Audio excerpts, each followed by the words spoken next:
Hi, this is Jake from mountaintripper.com, and today I'm going to give you a review of the Sony 55-210 f4.5 to 6.3 telephoto lens for Sony E-mount.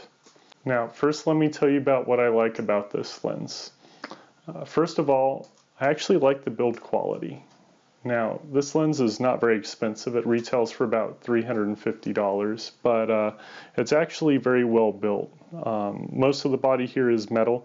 It does have plastic on the focus ring and the zoom rings, but you know, I don't think that really even matters all that much. And so overall, I think the build quality actually exceeds the price of this lens for the value you would get out of it.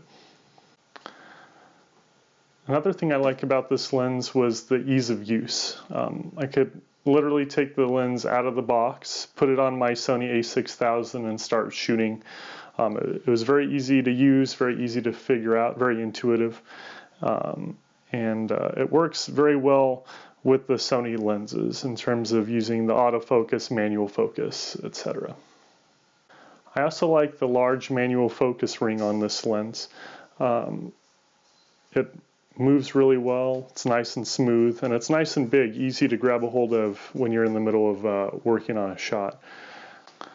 One last thing that I really liked about this lens was the sun stars that I was able to create with it. I was able to set the lens to f16 and then shoot into the sun and create some nice sun stars that were symmetrical and very clean looking. Of all the Sony lenses that I've shot for E-mount, this creates the best sun stars that I've seen. What I didn't like about this lens was when I got the photos onto the computer, it's not all that sharp. Now, given the price, you wouldn't expect this to be the sharpest lens in Sony's lineup, but at the same time, for many professional photographers, the sharpness of this lens might not be up to par.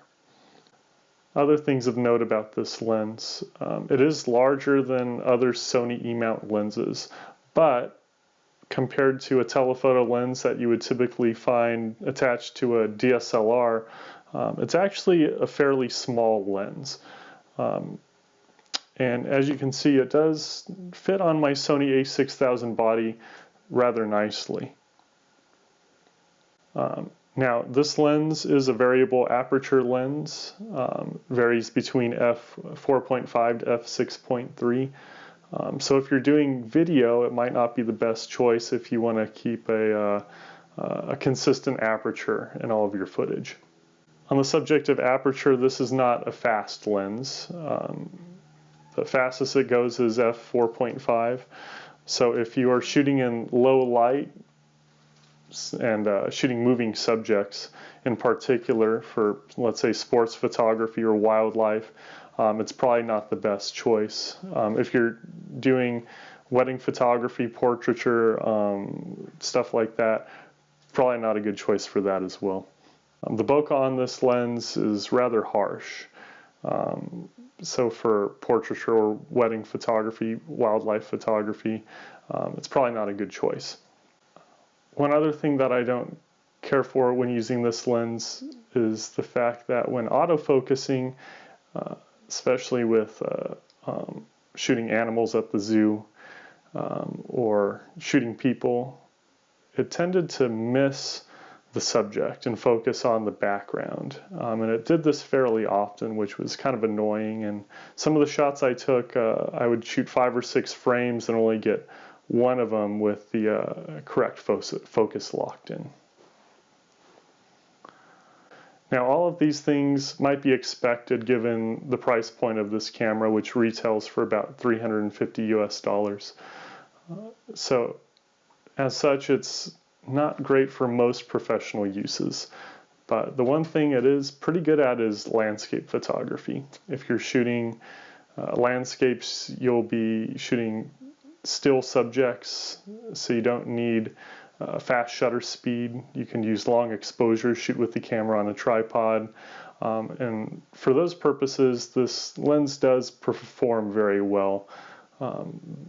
Of course, the one caveat to that is the fact that it's not all that sharp of a lens. So you probably have to try it out for yourself and see if the lens is sharp enough for your purposes. So to wrap things up, I did like the Sony 55-210 telephoto lens. You just have to make sure you're using it for the correct purposes. And if you're a professional photographer, make sure to watch out for the lens sharpness. Thanks for watching my video. Come back and check out my channel for more product reviews. Follow the link in the description to a more in-depth review of this product on my blog, mountaintripper.com.